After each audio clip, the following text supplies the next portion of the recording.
I'm a French kid. Me a do buy a car if I no see samosa.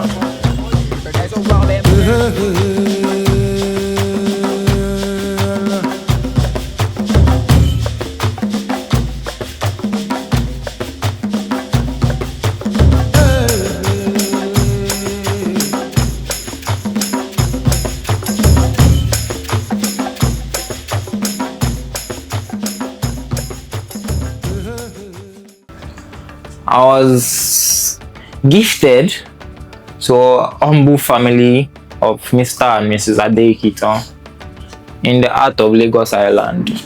I didn't even know what that meant, to be honest, when I was younger. I always, I'm here. I was full of life. I didn't even know like the influence my environment had over me. I was just like very optimistic. I felt like yes, I could achieve anything I wanted to. And I was born with like a very like wide thinking mind, but in a limited environment, and I didn't know that when I was younger, to be honest. It was later on that it caught up with me.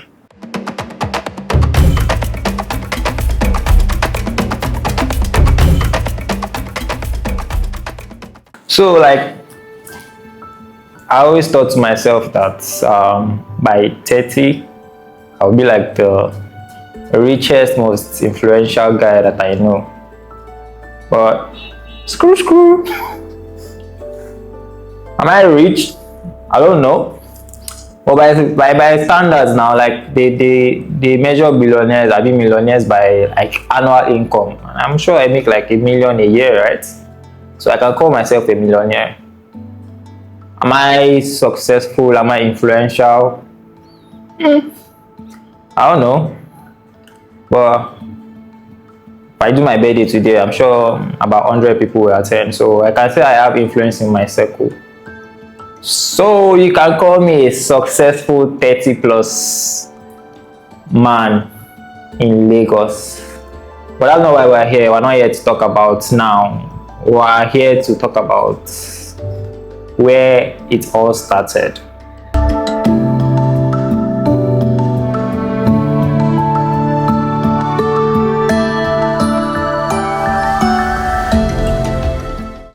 Hi, my name is Babajide and I'm the president and founder of the Lemonade Network. It doesn't matter where you are from, how you grew up, no matter where you are from, I believe we should all have like an equal opportunity to be able to improve on our talents, to be able to chase opportunities, to be able to just push for a better life for ourselves.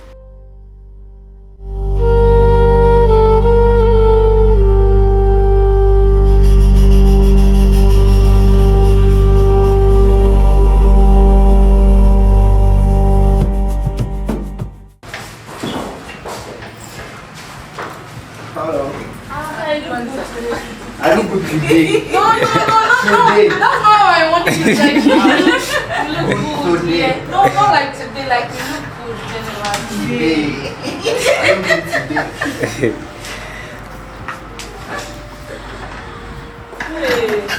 Morning. Good morning. Again, like I will see you. So I want to see you. You are settled down. I'll settle down. Yeah, come.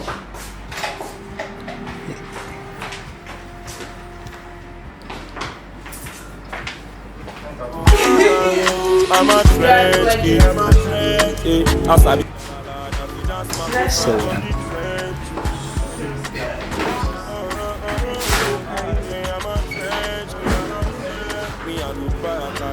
I was like,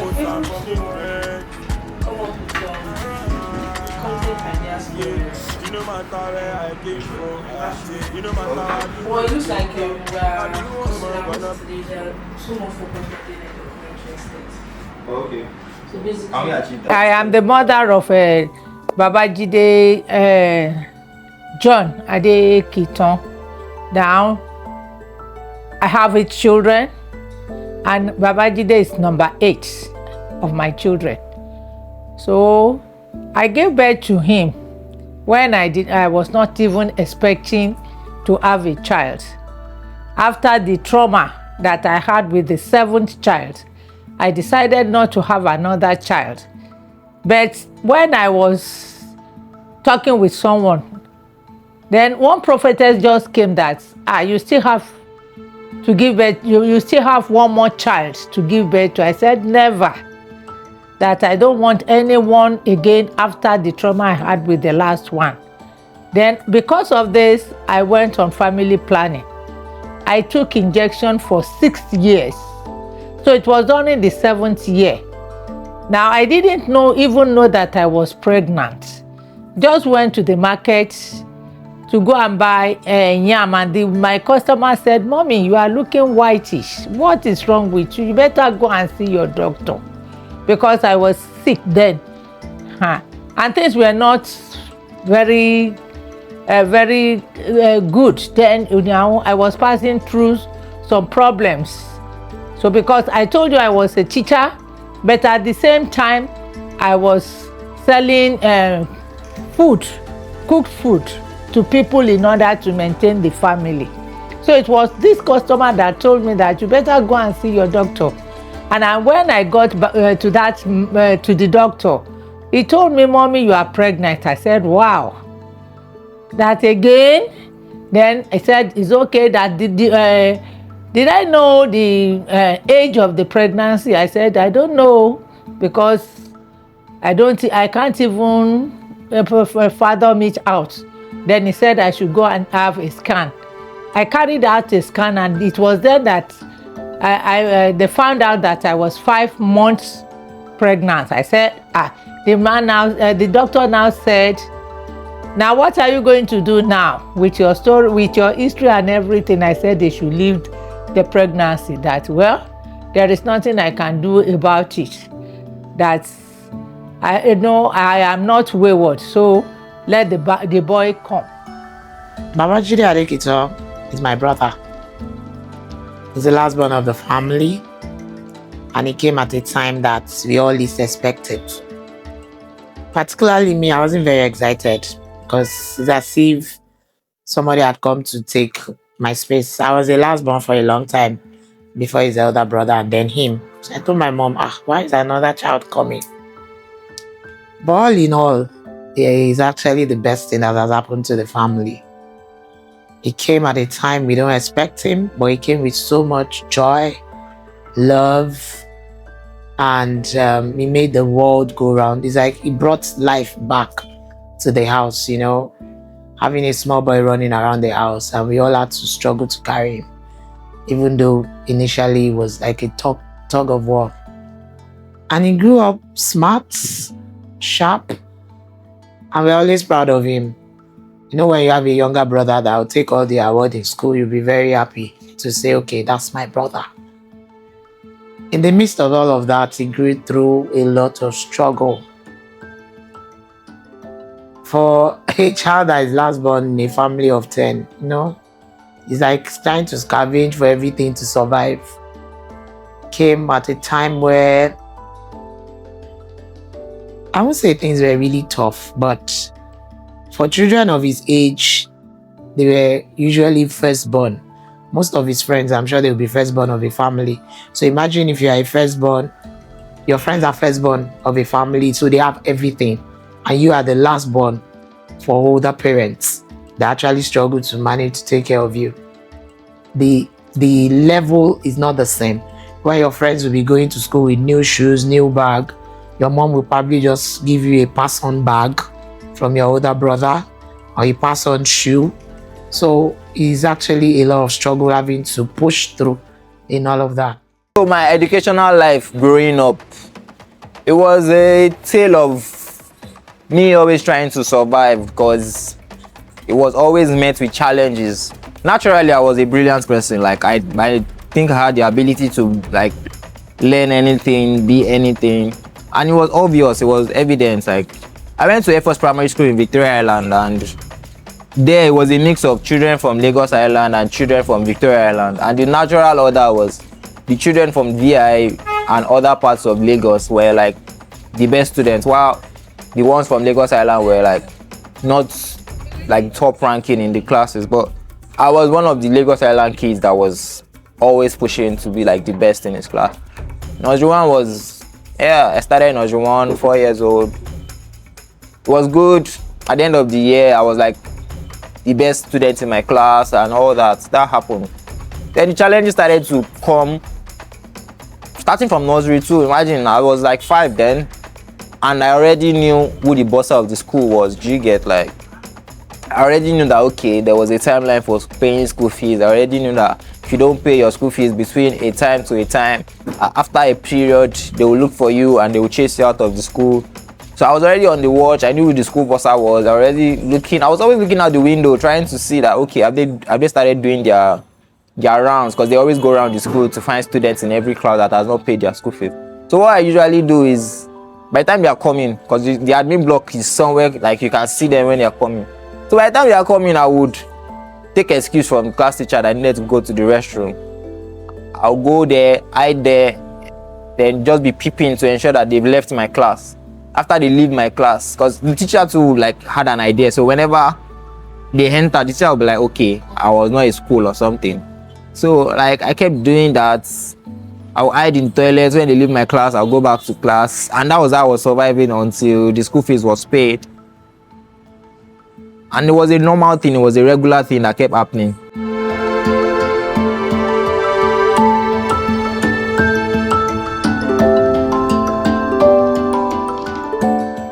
So I just kept managing myself like that, going through the ranks, doing my best and making like the best with what I had at that point in time, and I was going through it. But one thing that was constant about living like that in that type of environment was the fact that as a child I already knew that, okay, I didn't have the ability to partake in some opportunities. For instance, anytime there was any talk about excursions and all that, I already knew that, nah, I'm not going to be part of this because what? We can't afford it. And that was it. Like, I didn't even bother asking because I knew the answer already, because I just kept living and like doing the core of the thing, just going to school, doing my best. But something really happened. Like, I was when I got to like primary 4 or 5, yeah. So that's when you start doing like this club activity. And normally now, like based on my intellectual ability, all like the top ranking students, they put them in the Jazz Club. And Jazz Club is where like you do like science-based club activities where you learn about experiments, titration, and all those science focused things. So I started going to Jazz Club for a bit. But one thing happened there. After like some weeks, the teacher in charge mentioned that any student that doesn't have a lab coat should stop attending the Jets Club. By intellect, I was okay in the club. I understood what was going on there, right? Like I understood what was going on there. I could relate. I could participate. But something as minor as a lab coat ended my Jets Club dream. Like, just because I didn't have a lab coat. And how much was a lab coat then? I don't even know the price, but it's probably not that expensive to own a lab coat. So because of a lab coat, I had to leave the Jets Club, somewhere I wanted to be as a child, right? Then from there, I'm like, okay, fine. If I cannot do, because I was a very, I don't know, I don't let things get to me. I've always had that mindset right from time. Like, I always move on from challenges ASAP. So I wasn't there wallowing around, oh, I'm no longer in the Jets Club. I just joined the Boy Scouts. We're having fun. We're doing drills. We're doing different physical activities. And I was enjoying it as well. Up until the point where, yeah, we're meant to go for like a training camp. And the coach then was like, anybody that does not have the Boy Scouts uniform can no longer be a part of the Boy Scouts. And if you cannot also go for the training camp, which there was a fee attached to it, I can't remember how much it was. So if you don't attend that training camp and you don't have like Boy Scouts uniform, you can no longer be a part of the Boy Scouts. So yeah, so that was how my Boy Scout journey also ended. So I moved from the Jets Club, moved into the Boy Scouts, something I was already enjoying.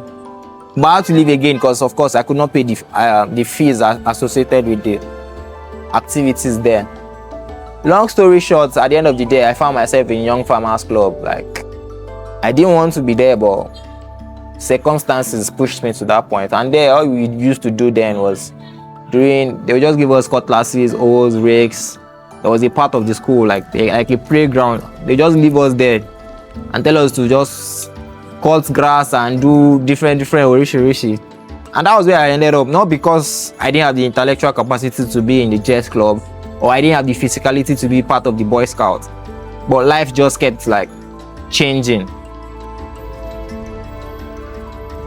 Jide is how do I describe him? I say he's my guy.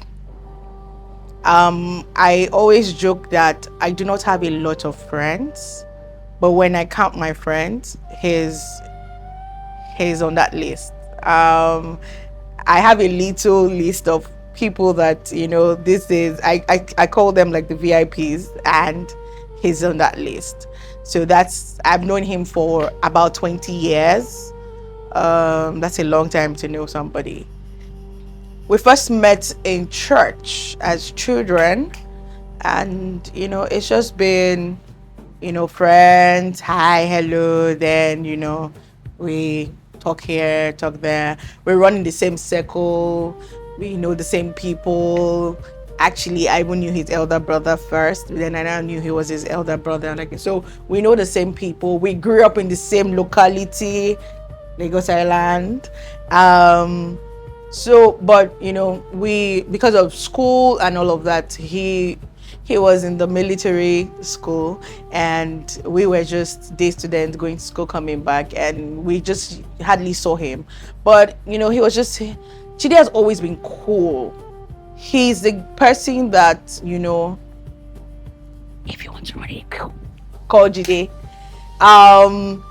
He's very reliable. If you ever are in a fix, or you just need someone that, you know, can help you get out of a bind, just call him. By the time you've had one or two conversations, and you sort of like, you know, he always knows somebody that knows somebody, or he will know someone that knows how to do one thing, that knows how to do one thing, at least one thing. And so I do admire that about him. He has a remarkable hustling spirit. He is the one person, he's goal-getting. So Jide has ideas, and sometimes I just think, guy, you need to you need to calm down. He's always thinking of doing something. He's multi-talented. That's the one thing. One thing I actually miss about him is that he doesn't dance as much anymore. So he used to be a dancer. He used to dance, and so he doesn't dance that much anymore. He's now an old man. We're now in our 30s, so you can imagine back ache, leg ache, and all of that. He sees life from a very. Jide is the one person that allows me not to take life too seriously. He sees life from a very interesting perspective, and when you talk to Jide, or when you're his friend, you start to see life from that, you know, POV as well. So fast forward to secondary school now. I was lucky enough to get to attend F4 Secondary School in Ikeja. That was where I did my secondary education. Out of all the like trained children that went to F4 Primary School VI, I think I was the only one. A lot of us wanted to go to like F4 secondary schools, but different reasons, a whole lot of them like were cut off. I think I was the only one that eventually got admitted into F4 Secondary School, Ikeja then. At this point now, I was older and I was more aware of my reality. Like, now I was obsessed with money. Like, everything in my head was, let's wrap this up. I need to get to the part where I start making money, because I need money for a whole lot of things. I need money to be able to live my life. I was already like very obsessed with money. Of course, the cycle continued. I had to always like find a way around bursars for school fees payments, because of course it was never going to come early or on time. There was always one drama or the other regarding paying school fees. Then of course now, like there were situations where you have to go to school. Imagine a child in secondary school, but the only thing you have to deal was just your notebook, and that was because it came with the school fees. Like once you pay your school fees, you get notebooks along with it, right? So imagine having to go to school without textbooks, and at the end of the day, you are still expected to be like top ranking students in your class. It was a very difficult situation to be in, and mind you, there were other children in these places that they had all the care, they had all the supports that they needed, and these were the people you were competing against. So even if you are smart, you're already at a disadvantage because you don't have the resources. Some of these children, they come to school, they have lesson teachers, they have all the books, they have internet, they have everything they need to extract their potential, but you are trying to be the best, and all you have is just notebooks and what you have to attend the classes and listen to what the teacher says. Of course, you cannot be at an advantage. Now you are slightly at a disadvantage. And mind you, at this point I was no longer even interested in education as much, because now I had more interest in making money. I just wanted money because I felt like money was my problem. As long as I had money, I was good, right? So the enthusiasm, the zeal to learn was dropping. I was very distracted because, of course, like I was one of those guys that used to tell their friends that, what are we doing here? Let's look for how to make money. Let's look for how to do this. What can we do? We need money. We need money. I was just all about the money, because I just felt like that was what was going to save me. The unique thing that happened was, I was surviving like always. I always find a way to survive. But another unique thing that happened in secondary school was, I think it was in senior secondary school, SS2-ish. That was where you start thinking to yourself that, okay, what do I want to become and all that. And truly, I wanted to be an architect at that point in my life. I was interested in being an architect. I was, of course, doing technical drawing as a vocational course. But like it has been happening since when I was younger, I was attending technical drawing classes up until a point where the teacher once again said that if you don't have your own instruments, those are the T-squares, the Z-squares, the drawing board, and all those technical drawing instruments. If you don't have your own instruments, don't come to my class again. And yeah, like the story goes, that was the end of technical drawing for me. And it was really painful because that was what I really wanted to do at that point in my life. Like I had that interest and I had the ability because I was already getting good at it at that point. But at the point that teacher took that seriously to say, if you don't have your own instruments, you cannot attend my class. And of course, I didn't have it, and what could I do? I had to stop that vocational. And I did not do vocational for a while until SS3 just to complete. And I just did like a crash course in agricultural science. This same from Jazz Club to Young Farmer, now from technical drawing to agri. I'm not even a farmer today. Like, it's crazy. It's just crazy how these minor decisions just tend to shape your life. It changes your trajectory, it changes how you go in life. Because of course, if I had become an architect, I probably would have just finished school, gotten into uni, found a job in that industry, and I'll have lived like a simple, straightforward life, which was what I really wanted for myself at that point. Long story short, I didn't have that on my WAEC, and I still wanted to do architecture. So I didn't get to university. I didn't enter university immediately because of this thing. And the reason why it happened like that was because, one, I kept looking for universities around Nigeria that could still allow you to do architecture without having technical drawing. And it was a difficult search. I didn't see any school around. The only option I had then was to go to ABU Zaria. Like, I was born and bred in Lagos, but I had to go all the way to Zaria just because of one vocational I missed because I didn't have the instruments. I applied, I went to Zaria. Long story short, the first year I didn't make it through like the catchment area, story, because of course they will favor children born and bred in the north rather than a child coming from the south. Second year I tried again, but this time around I didn't even get to like follow through with the application because that was the year like Boko Haram really started being a thing in Nigeria, and my family didn't even let me attend pursue me, and that was why I lost the admission as well. So 2 years after uni, lost, all because of me not being able to afford some set of instrument that probably would not have cost more than maybe like 1,000 to 2,000 naira back then. So I had to like retrace my steps now. I had to find a new interest. I had to do something new with myself. Just because I couldn't afford some things. Just because I couldn't afford some things just changed the trajectory of my interest, the trajectory of my life, the time, like 2 years wasted because there was something missing that could have been there. Not like I didn't have the ability to finish in a technical drawing class, but just instruments. Like, it's crazy. It's crazy that these things change your trajectory. And there was nobody to run to. There was no hope. There was no uncle. There was no auntie. There was nobody. Like, it was just a matter of always having to deal with disappointments.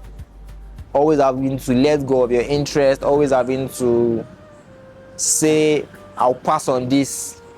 And not because you cannot be a part of that, but just because you could not afford it. It's crazy.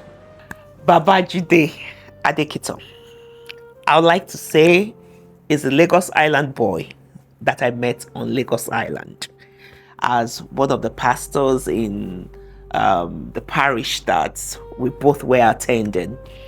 What would I say about him? You know, he's one gentleman that I would say has influenced his environment, has not allowed his environment to influence him.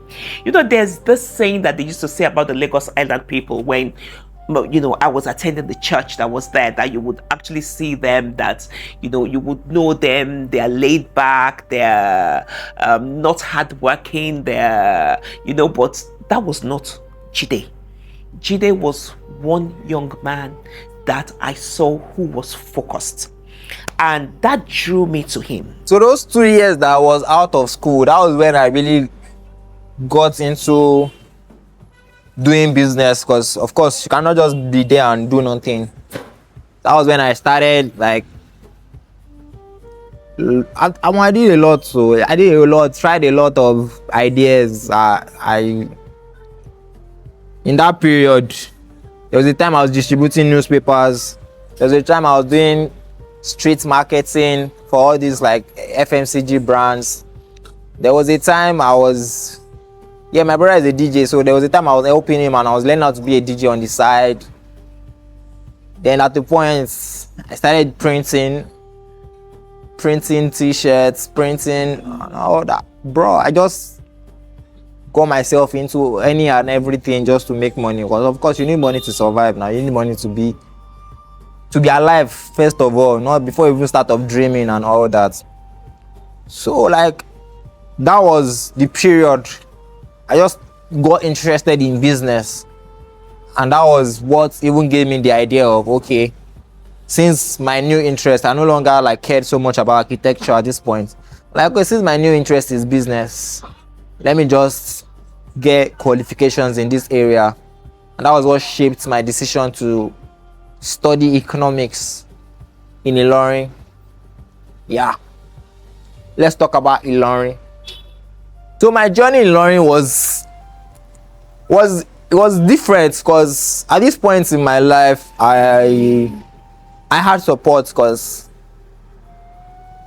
now I had siblings who were done with school, who were working, who were earning.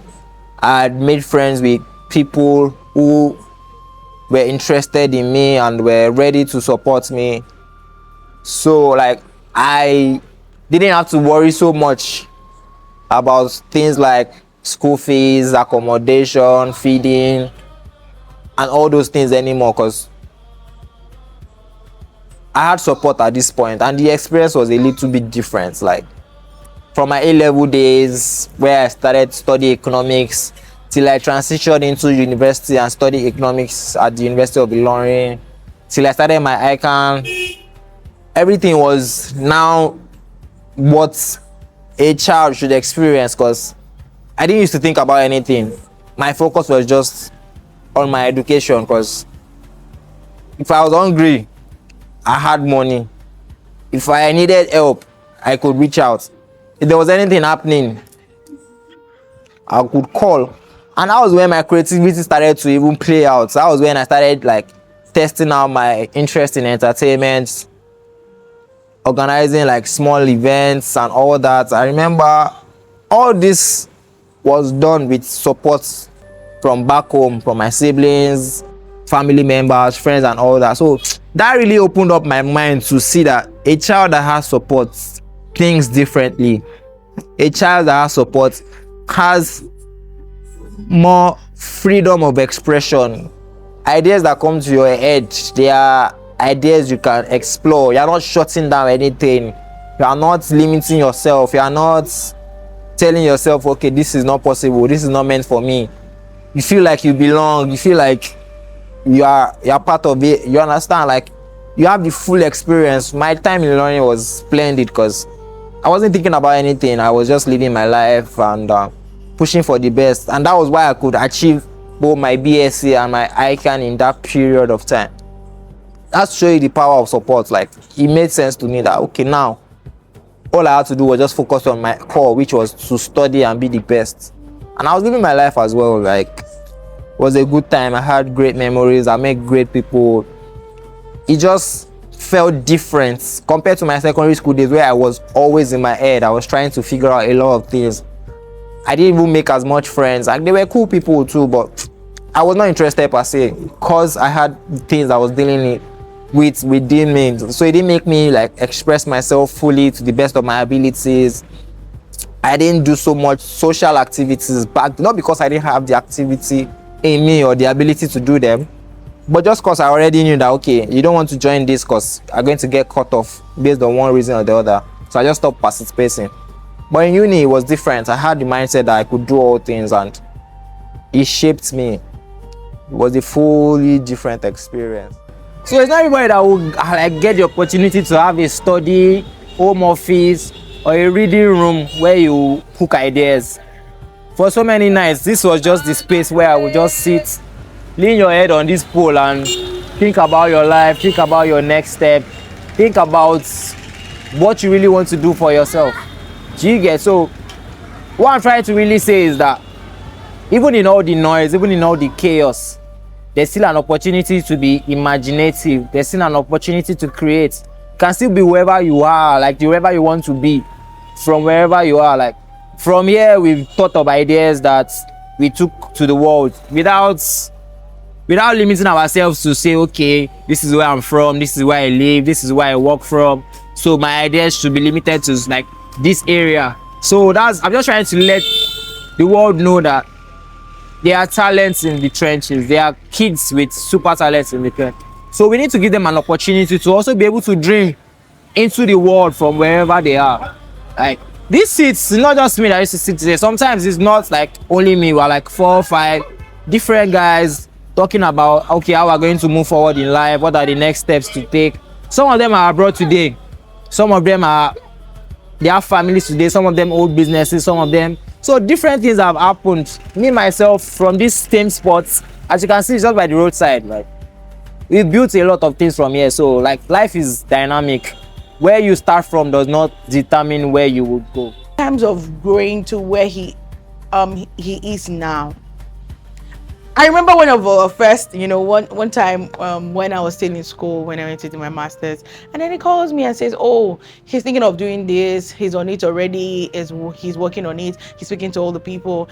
And I'm not going to mention what it was. I was so happy because in my mind I was just like, oh, finally, and then he eventually pulled through, and then it did not work anymore because of some regulatory whatever thing. I was so I was even more angry than he was because I'm like, and then I was like, okay, it didn't work here. And that's the thing about him. He's not going to sit down and be like, oh, this did not work, oh, I'm going to sit down here. It didn't work here. Okay, fine, what's next? On to the next one. He has done printing. He has done, in fact, see, if you're looking for merchandise, procurement, supply, anything, just call Jide. he's done printing, he's done. Just think about. Jide is a DJ. He has. Just think about anything. He has probably done it, or was trying to do it or something. Like, I know I've been talking about how much it is difficult growing up in the trenches, how you don't want anybody growing up in that sort of situation, but there are some advantages. I don't know if it is an advantage, but there are some things you will learn growing up in the trenches that I don't think you would necessarily learn everywhere, right? So I grew up on Lagos Island. Lagos Island is a very unique place, and it's not every time you hear Lagos Island you'll be thinking of only like bad things or just the market or something, but there are a lot of things that happen here that helped shape who I am today. So Lagos Island is a very cultural place. We celebrate everything. I don't think there's anybody that grew up in Lagos Island that's like, okay, I only do Christmas, I don't do Ileya. We celebrate everything here. It's a very cultural place. You learn about Christmas, you learn about you learn different things. You learn yourself, you know what's going on, you know why this is happening. Do you understand? Like, it gives you room to learn about tolerance, because you are growing up in a community that has different people with different characters. You learn how to manage human behavior better. You understand that it's not everybody that is smiling at you that has a good intention for you. You try to be keen on why are you smiling at me, like, what's the reason? Do you understand? You're not just like swayed by the smile alone. Like, do you get? Also, Lagos Island is the first place I really learned the value of community. This place is not somewhere where people mind their business. Let me put it that way. Like, everybody is in your business. They want to ensure that you are trying to be the best child possible, because growing up here, you are not only watching out for, okay, my parents are not here. Why your parents are not around? There's somebody somewhere, one auntie is watching you, and when your parents come back, they will download everything that happened to your parents. Apart from just that, like, there's a culture of support on the island that I know. Anybody that is wanting to do something, everybody is rallying around, putting in funds, putting in effort, putting in different things just to ensure that whatever they're trying to do, it works. So there's a very vibrant sense of community here.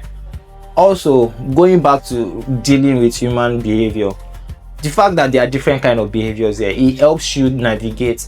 As a businessman today, I have the confidence to say I want to go anywhere in the world to start a new business.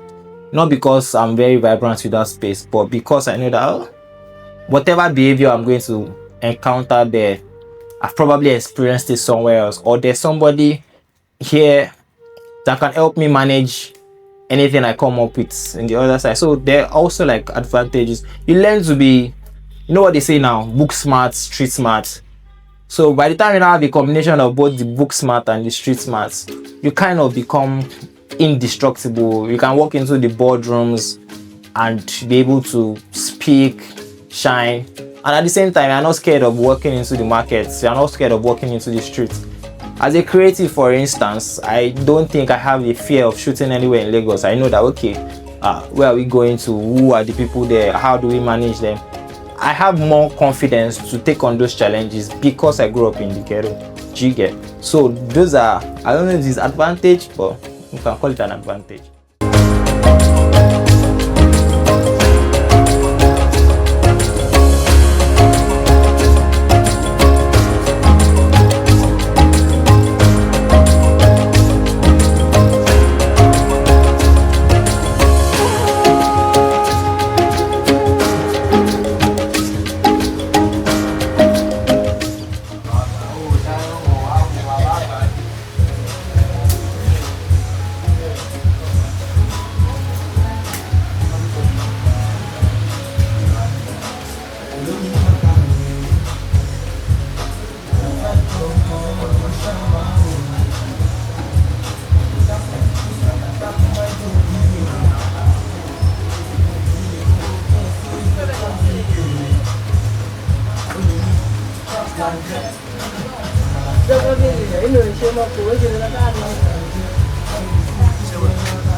Afa, kí ló ṣẹlẹ̀ tó ń fún mi ò fún àpò?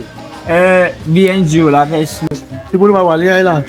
online la máa ti ṣe Online la máa ṣe jù. so nǹkan tó bá fẹ́ ká ṣe ni pé ẹni tó bá nídìí help ń sìn bóyá o fẹ́ lọ school lówó school mo máa pè wá a sọ pé òkè wa mo ti admission o mo ti ní nǹkan tẹ́ ṣe Láti lè sponsor ẹ̀. iye báyìí mo dé ní àádẹ́ máa òkè Báyà owó hostel àbọ̀ owó school owó hostel owó very good idea. àwọn bóyá tá a bá ṣe summer holiday sìn a lè sọ pé òkè o 2 weeks o káwọn ọmọ wa bíbá yẹn kọ́ wá kọ́ bá bí Wá kó bá dùn yẹ́. yeah that kind of thing So- àkọlẹ̀ mú bí àwọn márùn-ún àwọn 10 pé kọ́kọ́ wa Wá kọ̀ yẹ́. so just things like that. Nothing. So yeah, I'm going to community. Yeah. It's okay. Okay. Yeah. Nice one. Tí gbogbo àyè bá ń ṣe orúkọ báyìí, àwọn yòókù report ti exactly. àwọn máa busy yá pé kí àwọn ṣe kọ̀ọ̀kan. kò sẹ́ni tó fẹ́ wá bá yẹn pé Pé kò fóun lówó, kò ṣe kò ṣàwó. gbogbo àwọn Tó bá ti rí nǹkan tó ṣe, máa busy. Yeah. kọ́tẹ́mi mọ̀ ni pé àwọn tó máa ń padà lò fáwọn ọṣẹ burúkú yẹn. Àwọn tí tó ṣe kọ̀ọ̀kan yẹn pé tó ní oko orí nǹkan jẹ o ti ẹ òṣèré tí wọ́n máa lò wọ́n fi kọ́ àwọn náà fẹ́ wò pé owó ẹ̀ máa jọ wọ́n lójú.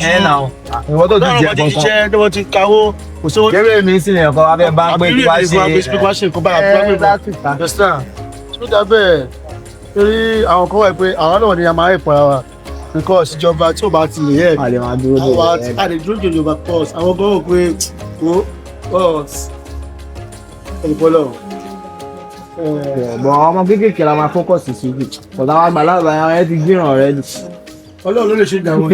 àwọn yẹn ti lọ. Yes now àwọn yẹn cause ti lọ. tó bá nínú wọn náà máa ti bímọ ṣọ́sítà tó bá rí pé nǹkan báyìí ló ń ṣe fún àwọn ọmọ kéékèèké àwọn kò ní fẹ́ jẹ́ káwọn ọmọ náà ṣe nǹkan táwọn náà ń ṣe.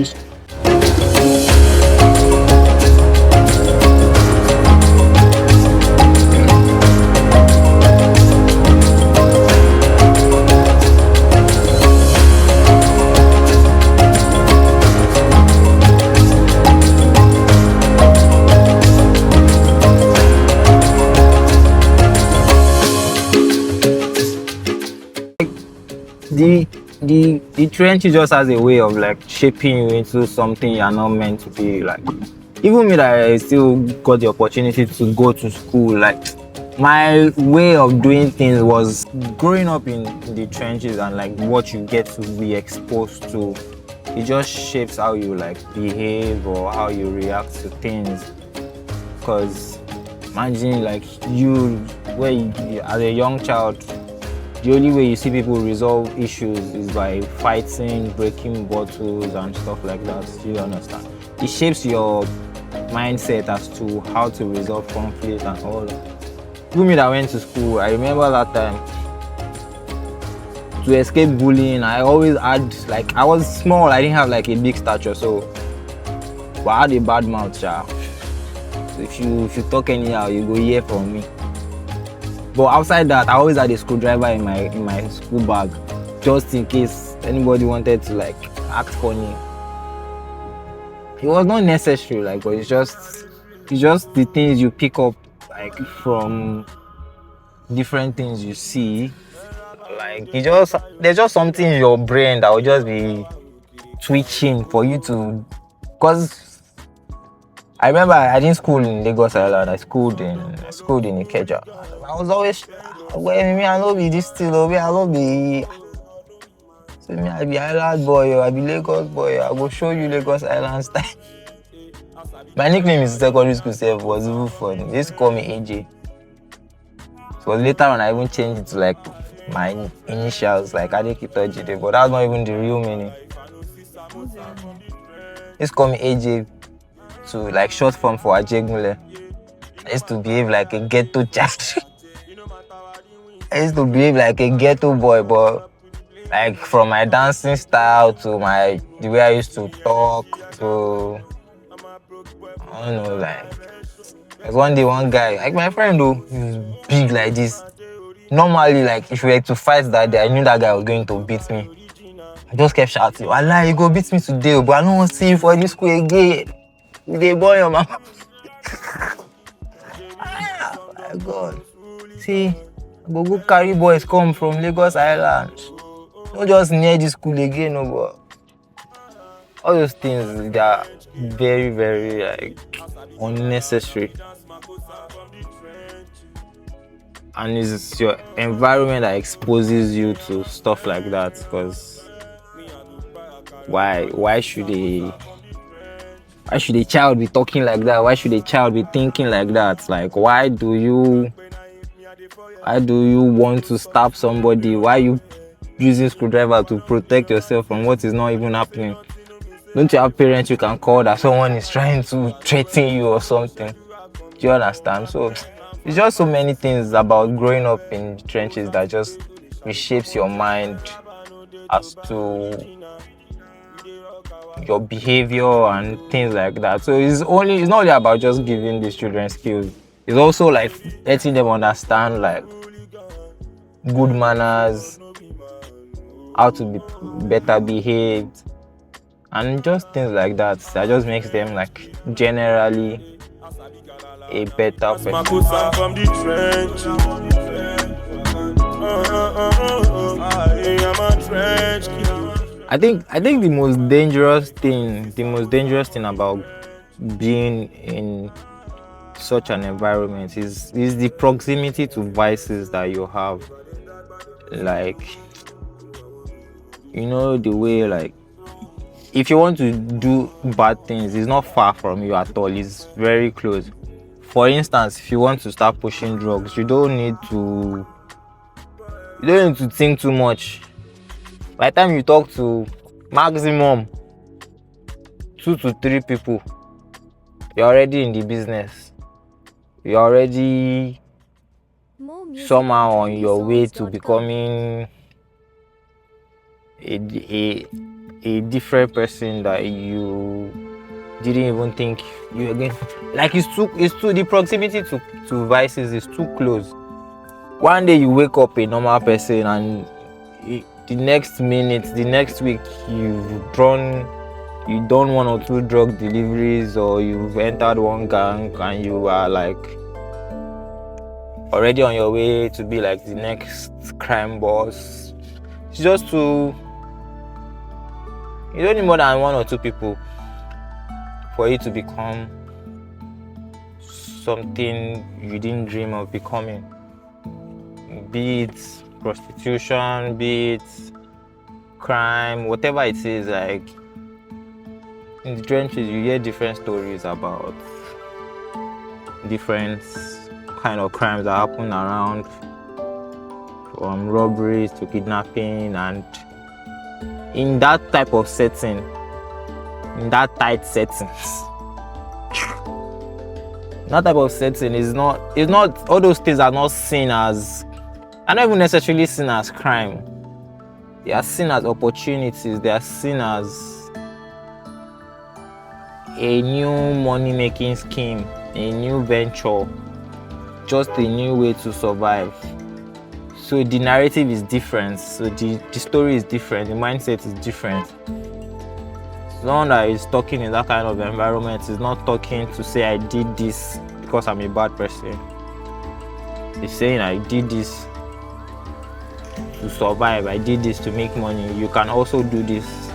This is how to do this. And just from a little conversation, next thing you know, you're in another city, you're in another town, you're in another country. You don't even know. Like, it's very crazy. That proximity is too bad. And that's why a lot of people seem to always fall into these things, because of course, like, we're all looking for opportunities, we're all looking for like ways to progress, we're all looking for ways forward. Do you get, like, so that's like the closest information you have. And to be honest, if you hear about something the first time, second time, and you heard that, okay, this guy did it, he was successful in it, that guy did it, to be honest, you also want to try it. So for those of you who don't know, this is the man himself, the legend. This is PK. This is the man. I don't want to start saying a whole lot because that will take the whole clip away. But this is one person I know for sure that has lived the life of what we're about to do, because this is someone that has been a source of hope for a lot of kids growing up. He has been the one person that has been there to not only like support them financially, but also to be the one like guiding. I remember that time growing up. Yeah, I remember. This is my pastor. It's Pastor Kola. So he is more than a pastor to me. He is a father, he's an uncle, he's a friend, he's everything you can think of. Because growing up, I remember growing up back then in Lagos Island, like, yeah, thinking, okay, what will I do? How can I do it? Then one day like that, I just strode into one church, teenage church, and there was one energetic man on the pulpit pushing us to say, you can do this, you can do that. And it doesn't just stop on the pulpit, it goes beyond that to say, okay, adjust your collar like this. This color of tie does not go with this type of shirt. And all of a sudden, a child feels connected to something, connected to someone that is watching you, that is trying to make you be better, for you to do better. I remember that time, all of us in my age group would be like, Omo, I speak a senior result, I speak seeing your result. You want to do better because PK cannot see your result and is not looking good. Do you understand? So this is one man that has been that person for us. So firstly, I want to say thank you for everything you've done for us over the years, because I remember it's not 1 year, it's not 2 years, it's a whole lot of years.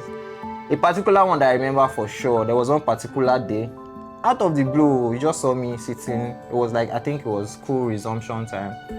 I just saw me sitting. I was like, what's wrong with you? Why are you frowning? Is it that you've not? And long story short, it was a Sunday. By Monday, I had explained to you that, okay, I was resuming school, I had not paid school fee, I had not paid my school fees, I had not done this. And you were like, is that why you're now carrying the word on your head? That was Sunday. By Monday, my school fees was paid. I had stuff to, I had hope again, all because this man was being there for us, supporting us and making sure that we were good. And it was not necessarily his responsibility, but it became more than that, so that, to be honest, right now in the world, I'm sure he has people that have the same story to tell about him all over the world, in Nigeria, anywhere in the world. He has done it consistently. So there's no other better person to have tell us how to do this, if not him. What you want to do is not new. It's what you know. It's not new. It's not new. Why did I say it's not new? Even when we don't have money, when we were living in one room, you know the number of children living with us. Apart from those who pay to your father, from people from my church, people that will take care of. If you can remember about Sister Christiana, somebody from my church, that came and God saved me. He came on a Monday. He spent only 1 week. And within that week, he died. But God saved me because that was now, he came on Monday, told me, said I should give her money to go and buy, be selling tea, so that she can be taking care of herself and be sleeping in our house. You know, people do sleep in our house. We help people. And if you say you are doing NGO, Toke also has her own, and many people has their own. I have not even stopped. So you are not doing a new thing. You are just making it to be big. It's in the family. We take care of others, despite the fact that we don't have them.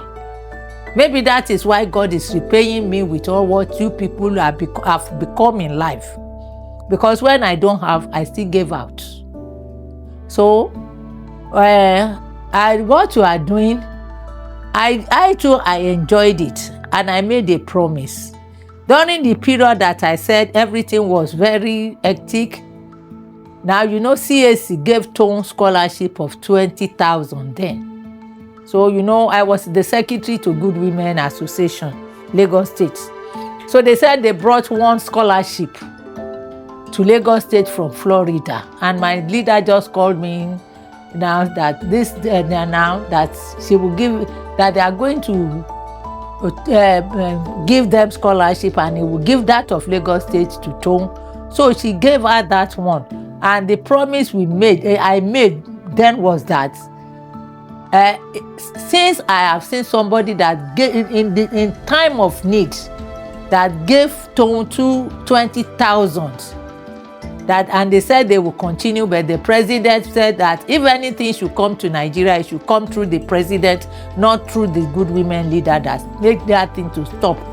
So that is why you see us taking care of Abigail, sending her to school, because I too I have enjoyed it.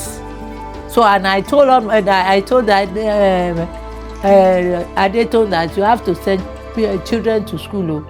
Take care of. If you look at Toke pay school fees of many children aside from the cousins, from the nephews and nieces.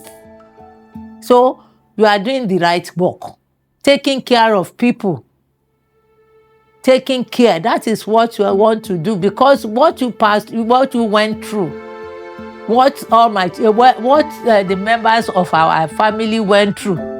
Now you know for that of Tom, because she was the one in charge of rice.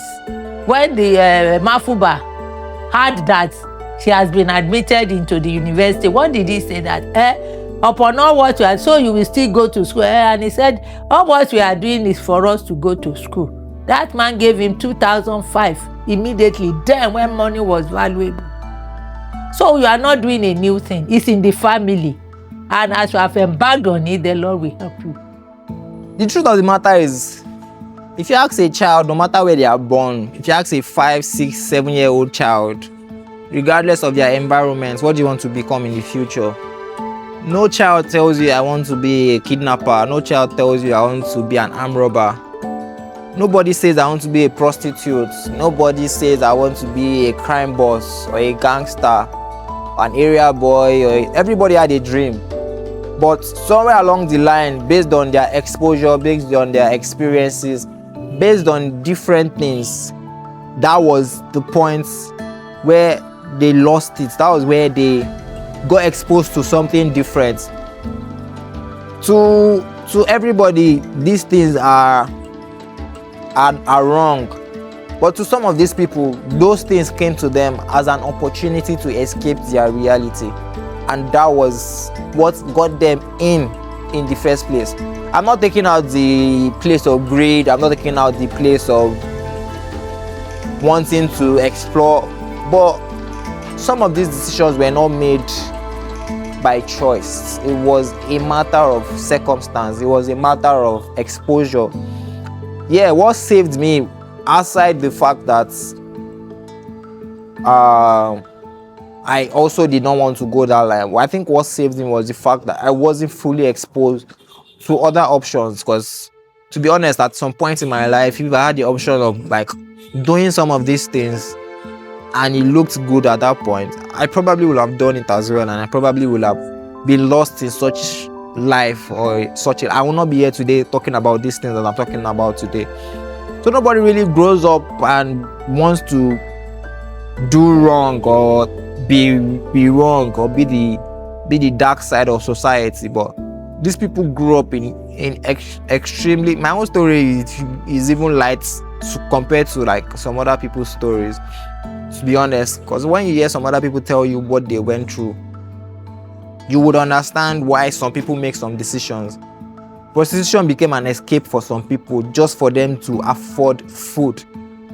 It's not a choice thing. They also value their body in the beginning, but hunger pushed them to say, scratch it, I'm going to do this so I can eat, so I can survive, so I can live. Before it became an hustle for them, because it became something they did for more money, for survival. Initially, probably it was just something they did to feed for that day. So these are the things we need to pay attention to and move away from that mindset of pointing fingers, of saying they made the wrong choices. Oh yeah, eventually it was the wrong choice, but some things spurred that choice. So which is why we're trying to create an avenue for the children coming up to be in a better space to make the right choice.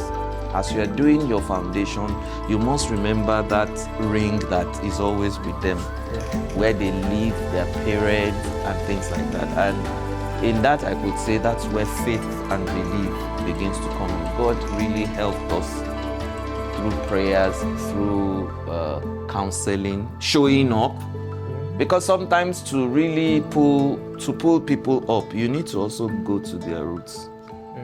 You need to meet their parents. You need to talk to their environment. You need to be there so that they're not seeing a different picture from what their child is seeing. Everybody is so, and it should be. Everybody is protective of their. They may be in challenges, but you cannot rule out that. So that question of environment, where we're placed, and then so that's basically the standard thing to do as a young man or woman that started in the trenches and you made it sort of like you got it to a point in your life where you're no longer tied to that environment. The normal thing to do for most people is to just up and leave, to say, yes, I finally made it out of this place and I'm leaving this place. But for me, this remains a strong part of my identity. It remains a strong part of who I am. I feel like leaving is not what will change the narrative for those that are coming behind me. I think the best thing to do is to create something for them to also find a way out, regardless of where they started. So that's why this NGO thing is very dear to me, because I believe like there's no way you write my story without talking about the trenches, talking about Lagos Island, talking about the struggle, talking about the challenges of trying to be a child that is bright and stainless, even in the midst of all the chaos. It's a part of me, it's a part of my identity, and I think I went through all that so that I can relate, so that I can understand the position of these children, understand their mindset, understand their decision making, and understand what they yearn for. There's no way you talk to a child from the trenches that you not talk about money. You cannot. It's not about dreams for them. It's not about goals. It's not about becoming a better. At the very beginning, it's all about money. Because they need to eat, they need to feed, they need shelter, they need a whole lot of things. And at the very beginning of it all, survival is like the first thing for them before they start thinking of dreaming. Do you understand? And me already understand what it feels like for your dreams to die in your hand because of things you cannot necessarily control. I understand what it feels like to start limiting your dreams to the barest minimum, because dreaming too much might sound unrealistic. Meanwhile, that's not what your reality is. So our mission is very simple in this organization. What we're trying to do is, first of all, find these talented children. We cannot take care of everybody. We know our capacity, we know our limitations. And due to our limitations, one thing we know for sure is that we cannot cater for everybody. So what we are going to do is pick some of these children based on their level of interest. We then help them develop these interests, and we will not promise what we cannot do. So we're going to start off with areas of interest that is within our control. So for instance, we work in the creative sector. I work in the creative sector. I own a business in the creative sector. So first of all, before we even start doing other things, we'll start with giving these children creative skills. They can start learning skills such as photography, videography, graphic design, content creation. These skills can be like the baseline for their future success. They can learn how to become a DJ. With the help of partners as well, we can explore options such as children with the talent for footballing, presentation, and every other, maybe some little bit of tech as well, because we have some little influence in that space, even if it's not that pronounced. But at least by the time we pick these children and introduce them to these skills, they have something they can start to survive on. And the truth of the matter is, it is very hard it is harder to convince a child with a skill to do evil, to do crime, compared to a child that has no option, that has no skills, that has no talent, that has no hope. So by the time we start equipping these children with skills and supporting them with other things like materials, feeding allowances, and all this, just to ensure they survive at first, then we have a little bit of confidence that it is harder to convince this child to do wrong in the society. And that's the trajectory, that's what we are trying to achieve. That's our direction. Pick up these children, give them these talents, and also give them opportunities based on what they have achieved, like based on the skills they have learned, and let that be like a foundation for them to survive on. Then after survival, your mind can then open up and you can start dreaming. Survive first and you dream later. ọ̀rọ̀ owó yẹn gangan ló máa ń fa wàhálà kan kí ọba ti ní pé kíní yìí kò dáa ọ̀bọ̀ ó ń dowó fún mi ọmọ abẹ́ tẹpá síbẹ̀ pé àlàyé kí ló kọ́ mi like ó ṣáà ṣé wọ́n ló máa fún mi lówó oúnjẹ àbí nǹkan bẹ́ẹ̀ you understand but tí wọ́n àwọn ọmọ wọn ń sìn kí wọ́n bá tún fi wọn pé àlàyé tó bá ṣe báyìí náà ó máa rówó bẹ́ẹ̀ náà you understand. ní òbí pé tí o bá nígbò náà o ní rówó náà ẹbọ wàá sì ní kan picture máa take máa bí sí máa rọ. tó bá rí i pé ibi tí mo wà yín náà tí kò ń ṣe gbòòrò tí mo ṣe kan tó dà bọ́ mo dẹ̀ ń rówó mo lè là láti bẹ̀. yes na Jonathan irú èèyàn bẹ́ẹ̀ yẹn sìn èèyàn ti change mind yẹn. o ti kó nínú àwọn èèyàn yẹn. o dẹ̀ rí i pé ok o ebi ń pa ẹ́ o lè pè wá pé o fẹ́ jẹun ọmọ àtọ́ pé ok alẹ́ ọ̀yà lọ bíbà lọ gbóúnjẹ bíbà o fẹ́ ṣe gbá o fẹ́ ṣà o ṣe báyìí Jonathan torí yẹn ń sìn. òun náà ti máa confuse àwọn ti tiẹ̀ náà èyàn tó bẹ́ serious náà tí ó bá rí náà wọ́n máa kò ń ṣẹ̀kọ́ náà máa kó gbogbo wọn. a lè kó everybody èmi bí lè kó a lè kó everybody. of course. but díẹ̀ ta lè múnú wọn yẹn. ó máa ṣe ìjìlá fún wọn. èmi kò lọ bá wa náà sí. bẹ́ẹ̀ni pẹ̀lú fọlọ́. adúpẹ́ fọlọ́ ni nàbọ̀ ó bá àwọn tó ń sọ lẹ́nìí náà pé àwọn náà ń ṣe bí àwọn náà ń ṣe ẹ̀mí gbogbo wọn jọ dàgbà náà. ẹ jọ wà níbẹ̀ of course. exactly but àwọn kan kéékèèké. oníkàkú máa mọ ó máa yan nǹkan tí ó fẹ́ fún ara ẹni. ẹ̀bọ̀ kò easy nǹkan tí wọ́n lọ fẹ́ náà ni wọ́n náà ń ṣe. ẹ̀bọ̀ kò easy èmi ní àwọn lọ́ọ̀kì kan tí mò ń jọ láì you understand. irú lọ́ọ̀kì wo ni ẹ. ẹ̀yin ṣe àlejò tí máa ṣe máa sọ fún pé ó láwọn aláyé kan tó yẹ pé pàtí mi náà ti ń dàgbà wọn pé aláyé wá o a máa support ẹ you understand pé ó yá lọ school máa sanwó school ẹ like máa ṣe báyìí tí bá nídìí kan mo lè pè. ó lè máa respond. wọ́n máa dá mi lóhùn pé àbúrò wa ló wà ní ibi ìbàyẹ̀ you understand ọ̀rẹ́ ń ṣọmọ màmá mi ọ̀ṣọ́mọ bàbá mi you understand. ẹ kò pàdé títì náà ni. orí títì náà la ti pàdé but títì ta ti pàdé. ọ̀rẹ́ fún wọn náà ní focus ó láti mission náà ni. but support yẹn ó lọ fà you understand pé mo kò lè sáré pé gbogbo ìgbà tí mo wà lọ́rin náà mo kò lè pa àlàyé o ti gbọ́n ìjọ 100 you understand so irú ìjọ ẹ̀ báyìí ń sìn school tí mo wà ń sìn mo lè focus cause mo mọ̀ pé kò sí bó ṣe fẹ́ le tó máa pélé ó lè máa ṣe normal. ó máa ṣe nǹkan and of it apart from pé owó ó wà lára nǹkan tí mo fi lè join course ìgbà tí mo wà ń school ni pé àwọn aláyé máa sọ pé kí ló ṣẹlẹ̀ ṣé orí ẹ̀ yìí ni ṣé nǹkan tá a rún ẹ lọ ṣe nìyẹn you understand but tó bá pé mo láwọn nǹkan bẹ́ẹ̀ yẹn yẹ pé mo kàn ń ṣe bó ṣe wù mí. ní kò báyìí kò ní wáyé. exactly because ó lè ti fa àwọn kankan mi lọ mi máa ń pè jẹ́ gbàgbẹ́ yẹn náà kò sí kankan bẹ́ẹ̀ you understand. bọ́lá pé mo mọ̀ pé aláyé tó ṣe bá tó ṣàwò ṣé inú ẹ̀ máa dùn sí. ṣé nǹkan tí o fẹ́ fi sọ fún nìyẹn lọ́jọ́ pé exactly jẹ́ sí so irú àwọn bọ́tà fẹ́ máa get yẹ pé okay. so tó bá irú èyí tó ṣe a tún wú lórí láti tún ṣe mí.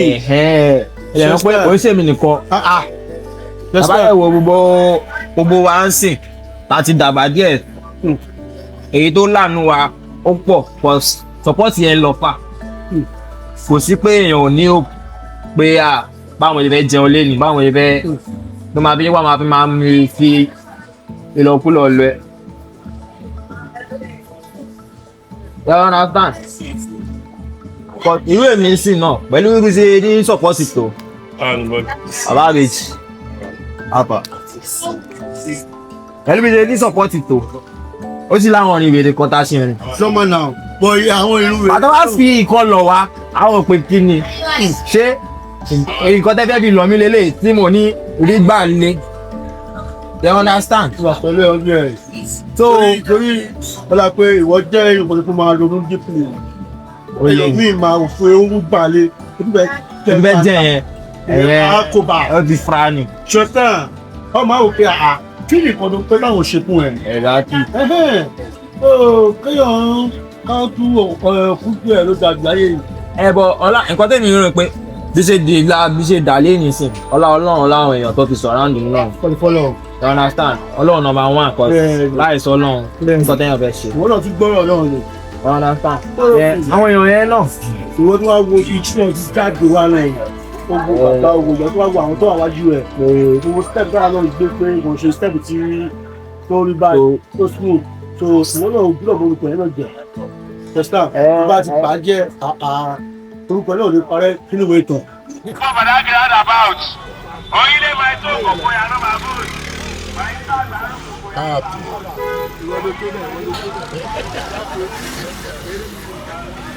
I've been on that line, make a turn bus. No joy for this Lagos. We dey find money if you dey sleep tough. So many feelings and that pressure. I'ma suffer, don't put me pressure. But in peace of mind, I define pleasure. Never get enough to the tingle. Each and every second, I define joy.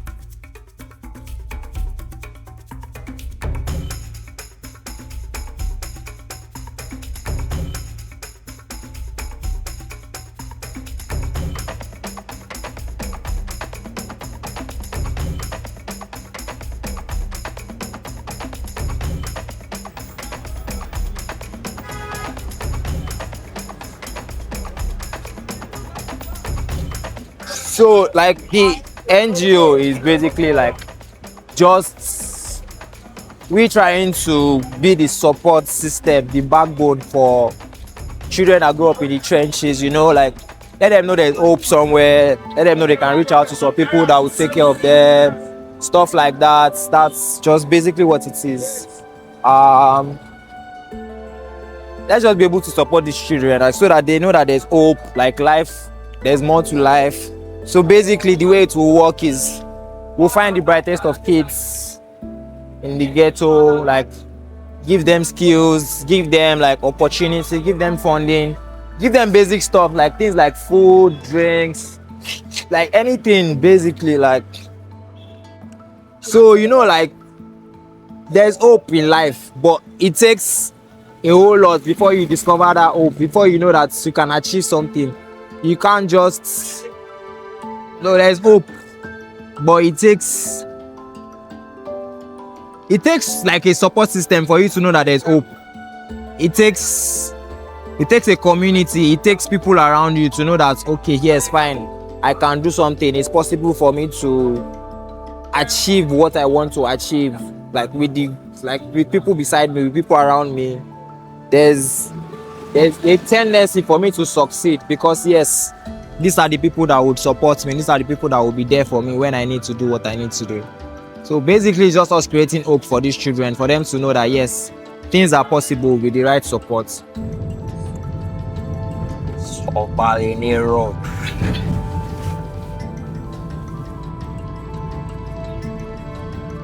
This place, this street, is the prostitution headquarters of Obalene. Like, see how it looks normal now. Like, if you come back by 10 p.m. Different things.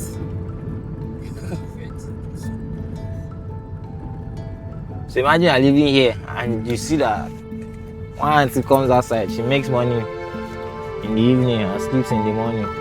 You say we go look, say waiting they there. There's nothing there. That's kind of, if you living, kind of shape with Yeah, like you start to see those things as, apart from me being normal, it's not. It looks to you like an opportunity. It's an opportunity for you to just make money. That's what you see it as. You don't see it as anything else. It's just an opportunity to make money. You don't care about the underlying details as to is it legal, is it not legal, is it safe? Do you understand? Like you don't really care. The thing that is on top of your mind is that this is another opportunity to make money. Another thing that people used to ignore when it comes to this whole charity thing is a lot of people believe that charity is for probably orphans, single mothers, widows, people that have lost somebody. But in the Nigeria that we are inside, even complete families still need charity. Do you understand? Like, and that's what we are trying to do. So imagine a child that has both parents, mother and father, but the two of them cannot necessarily support such a child's dream. Are we now going to ignore such a child because they have parents? You understand? So we need to also consider like children with parents as well, but like maybe for some reason or the other their parents cannot necessarily support their talents, because there are some kids that have like special talents, and maybe it might not even be a financial thing, it might just be like an exposure thing. So a mother that has a child that can play football, not every parent that knows how to take their child from just the talent of footballing to being a professional footballer. Do you get? So it might just be an information thing, it might be an exposure thing. So, but the core of everything is just that if there's an opportunity for a child to be better and such information reaches us, we'll always try our best to like make sure that child is protected, that child is better off. I do admire his tenacity. And once he's made up his mind or he's focused about something, he's just going to go for it. He's not going to be like, oh, I don't think I'm qualified, or like me, I have to come, like I have to have plan A, plan B, plan C, I have to be ready. And which is why he says, and that's why I have you now. I have to, but today is like, I want to get this. I don't care how I'm going to get it, but I'm going to get it. And it's not reckless. It's some calculated risk that I do not have the mind for. He just sort of, I'm going to do this, and he's going to do it. He's not going to wait till all the indices, and which is one of the things I've learned from him in recent times. It's when I want to even start my own business as well, my own personal business. I didn't have, my normal person will wait till all the indices are right. Jide doesn't wait till all the factors are, perfect and have aligned fully. Once he just gets the green light and once he gets the nudging, once God has approved it, he's just like, you know what? I don't care how it's going to happen, but it's going to happen. And it's just a beautiful thing to look at. I'm happy for how far he's come, his journey, the things he's been able to achieve. Jide has done marketing. Hey, Jide has carry products. Is this on water? He has what was that product? I cannot remember, but those street marketing, he has done everything. So real estate, just think about it. He just has a very hustling spirit. He just knows that I have to make it one way or the other, and it has to be legitimate. I have to I have to look back at the process and say, okay, you know what, we did this. He's a good person generally. Not because he's my friend. He's one of the people that if I'm recommending him to somebody or saying, oh, go and meet Jide for this, I'm not going to start calling say, oh, did he treat you well? Because I already know what he can do. And so the next phase of what we're about to do, I just sit back, relax, and just watch out for this space. Can you talk about Okay. So the next phase is sort of giving back. We have, I would like to say that we're a product of people taking a step on us. And Jide is one person that, the trajectory of how he got to where he is right now, we cannot talk about it without talking about people, the people factor. And so it's interesting that it's time to sort of, give back. And that's the other thing I like about him. Like I had said before, you don't have to wait till all the indices are right or everything has aligned perfectly, Yeah, and he's just, it's time to give back and time to consider, where we're from, the trenches. Yeah, we're from the trenches, so we're giving back to the trenches, trying to ensure that there are a lot more Jides in the society, a lot more people that can come out of whatever background, whatever, difficulty, sort of steer them in the right way so that they don't do the things that you have done or, make the same mistake. So I think this is a wonderful initiative, wonderful way to go at this time. It's never too young to start building or leaving legacies. So time waits for no one, I think, and I believe that this is going to work. So like every other thing that we have done. Another thing I notice is most people that make it out of the trenches, they don't really like talking about it. They always keep that part kind of quiet. Lagos Island, for instance, we have quite a number of people that have come out of it and have made it. Like Vector he grew up on the island as well now, Lafiaji boy, and he reps it in his music, he reps it in his identity. He carries Lafiaji. Lafiaji is one of the fancy carnival groups in Lagos Island. Asake also recently came out and was sharing his Aleko part of him. Like, we saw the culture, we saw how he was part of the Eyoniko festival and all that. There are other like people, we have artists like Ido West, there are a lot of actors that have come out from Lagos Island. Even some of the skit makers, Faruli, a lot of them, Lagos Island people like coming up and like making impacts in their space. These people, we need them to also come and talk to us about it. Like, let's not just wait for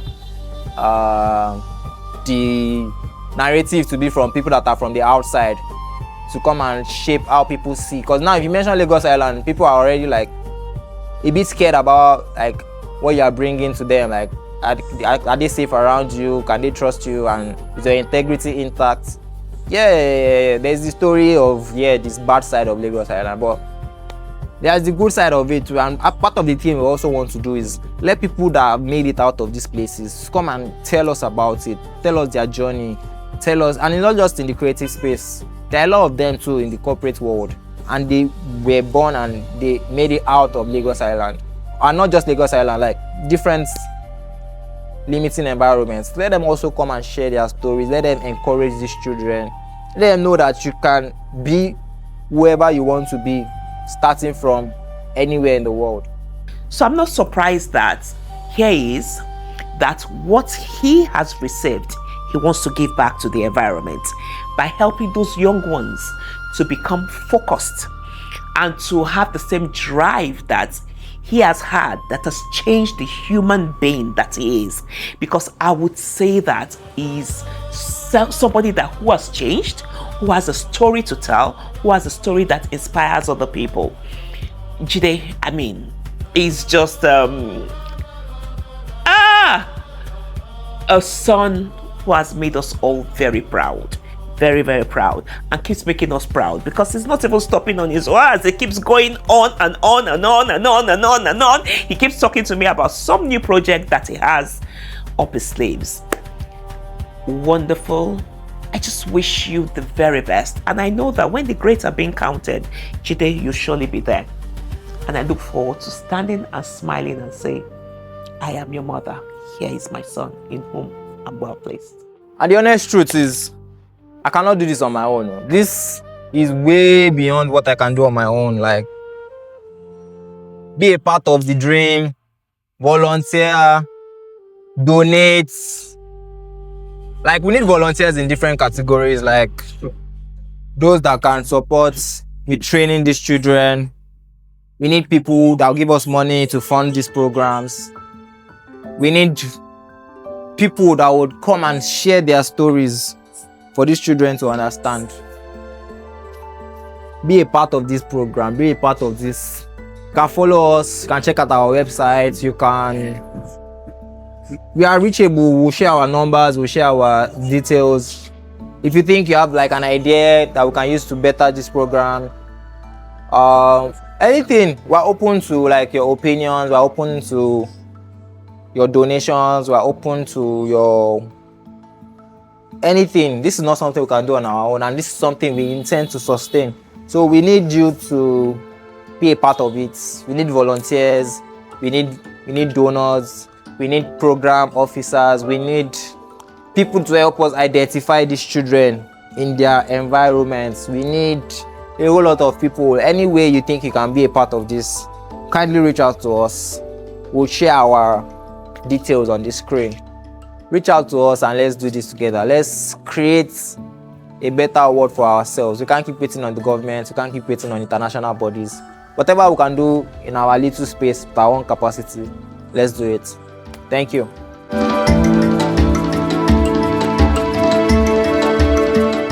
Lord, I commit this NGO into your hand.